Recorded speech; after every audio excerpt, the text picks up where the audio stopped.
चक्रवर्ती सम्राट अशोक विश्व प्रसिद्ध एवं शक्तिशाली भारतीय मौर्य राजवंश के महान सम्राट थे।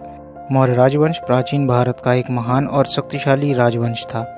मौर्य राजवंश ने 137 वर्षों तक भारत में राज्य किया। मौर्य राजवंश की स्थापना 322 ईस्वी में हुई थी तथा इसकी स्थापना का श्रेय चंद्रगुप्त मौर्य तथा मंत्री चाणक्य की बुद्धिमत्ता को दिया जाता है। सम्राट अशोका का जन्म 304 ईस्वी पूर्व में हुआ था तथा सम्राट अशोक का पूरा नाम देवानाम प्रिय अशोक मौर्य, जिसका अर्थ होता है राजा प्रियदर्शी, देवताओं का प्रिय।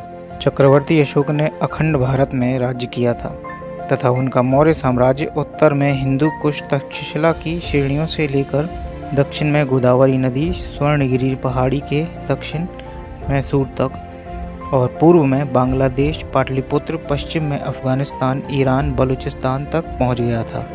सम्राट अशोका का साम्राज्य आज का संपूर्ण भारत, पाकिस्तान, अफगानिस्तान, नेपाल, बांग्लादेश, भूटान, म्यांमार के अधिकांश भूभाग पर था। यह साम्राज्य आज तक का सबसे बड़ा साम्राज्य रहा है। इनके पिता का नाम बिंदुसार था, जिनको अमित्रघात के नाम से भी जाना जाता था, और इनकी माता का नाम सुभद्रांगी था।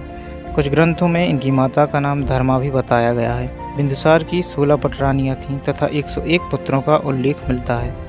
पुत्रों में केवल 3 नामों का उल्लेख मिलता है, जो हैं सुसीम, अशोका और तिष्य। एक दिन रानी सुभद्रांगी या रानी धर्मा को एक सपना आता है कि उनका एक बेटा बहुत बड़ा राजा बनेगा, और इस सपने के बाद रानी सुभद्रांगी के पिता उन्हें बिंदुसार के पास छोड़ आते हैं। अशोक की माता रानी सुभद्रांगी क्षत्रिय कुल से नहीं थी, इस कारण से राजकुल में उन्हें कोई विशेष स्थान प्राप्त नहीं था।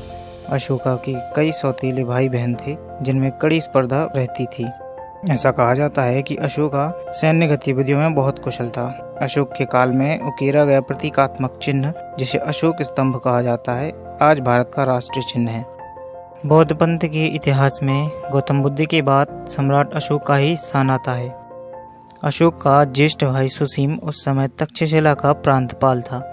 तक्षशिला में भारतीय यूनान मूल के बहुत लोग रहते थे, इससे वह क्षेत्र विद्रोह के लिए उपयुक्त था।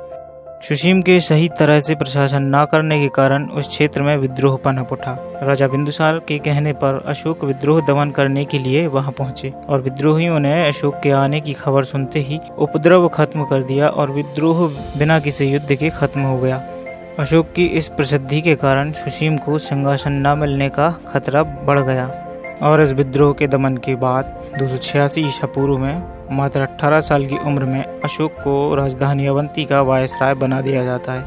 राजा बिंदुसार अशोक को पसंद नहीं करते थे और आखिरी समय तक बिंदुसार अपने बड़े बेटे सुसीम को राजा बनाना चाहते थे। आगे चलकर एक बार फिर से तक्षशिला में विद्रोह की स्थिति बन जाती है, और इस बार विद्रोह दमन के लिए सुसीम को तक्षशिला भेजा जाता है। सुसीम के तक्षशिला जाते ही यहाँ राजा बिंदुसार का स्वास्थ्य बहुत ज्यादा बिगड़ जाता है, जिस कारण बिंदुसार सुसीम को वापस बुलाने का आदेश देता है ताकि उसका राज्याभिषेक किया जा सके। लेकिन बिंदुसार के मंत्री राधागुप्त, जिन्हें चाणक्य का पोता कहा जाता है, यह अशोक को राजा बनाना चाहते थे, इसलिए उन्होंने सुसीम को सूचना न भेजकर अशोक को राजा बिंदुसार के पास बुलाने के लिए सूचना भेज दिया, और 272 ईसा पूर्व में बिंदुसार की मृत्यु हो जाती है। 4 साल बाद अशोक का राज्याभिषेक भी हो जाता है। सम्राट अशोका की 4 पत्नियां थीं और इनकी 4 पुत्र तथा 2 पुत्रियां थीं। इसके बाद हुआ कलिंग का युद्ध, जिस युद्ध की वजह से सम्राट अशोक की जिंदगी बदल जाती है। अशोका व्यापार के क्षेत्र को और अधिक बढ़ाने के लिए कलिंग को जीतना चाहता था। कलिंग का क्षेत्र आज का ओडिशा, आंध्र कलिंग, झारखंड, बंगाल और मध्य प्रदेश तथा छत्तीसगढ़ में फैला हुआ था। सम्राट अशोक की सेना तथा कलिंग की सेना दोनों ही सेनाएं बहुत बड़ी थी, और 261 ईसा पूर्व में कलिंग पर आक्रमण हुआ। दोनों तरफ की सेनाएं युद्ध लड़ी जा रही थीं, और कहा जाता है कि इस युद्ध में 1 लाख से ज्यादा सैनिक तथा 1.5 लाख से ज्यादा जनता मारी गई थी। कलिंग युद्ध ने सम्राट अशोक के हृदय में महान परिवर्तन कर दिया था। उन्होंने युद्ध क्रियाओं को सदा के लिए बंद कर देने की प्रतिज्ञा ली। उन्होंने महान बौद्ध धर्म को अपना धर्म स्वीकार किया। सिंगली अनुश्रुतियों दीपवंश महावंश के अनुसार सम्राट अशोक को अपने शासन के 14वें वर्ष में निगोथ नामक भिक्षु द्वारा बौद्ध धर्म की दीक्षा दी गई थी। इसके बाद मुगाली पुत्र निस्स के प्रभाव से वे पूर्णतः बौद्ध हो गए थे। सम्राट अशोका ने अपने शासन काल के 10वें वर्ष में सर्वप्रथम बोधगया की यात्रा की थी। और अपने राज्याभिषेक के 20वें वर्ष में लुम्बिनी की यात्रा की थी तथा लुम्बिनी ग्राम को करमुक्त कर दिया था। बौद्ध धर्म स्वीकारने के बाद उसने शिकार तथा पशु हत्या करने छोड़ दिया था। उसने बौद्ध धर्म के प्रचार के लिए धर्म प्रचारकों को नेपाल, श्रीलंका, अफगानिस्तान, सीरिया, मिस्र तथा यूनान भी भेजा। अशोक के शासनकाल में ही पाटलिपुत्र में तृतीय बौद्ध संगीति का आयोजन किया गया और यहीं अभिधम्म पिटक की रचना भी हुई और बौद्ध भिक्षु विभिन्न देशों में भेजे गए, जिनमें अशोक के पुत्र महेंद्र एवं पुत्री संघमित्रा भी सम्मिलित थे, जिन्हें श्रीलंका भेजा गया था। अशोका ने लगभग 36 वर्षों तक शासन किया, जिसके बाद 232 ईसा पूर्व में उसकी मृत्यु हो गई थी। अशोक की मृत्यु के बाद मौर्य राजवंश लगभग 50 वर्षों तक चलता रहा।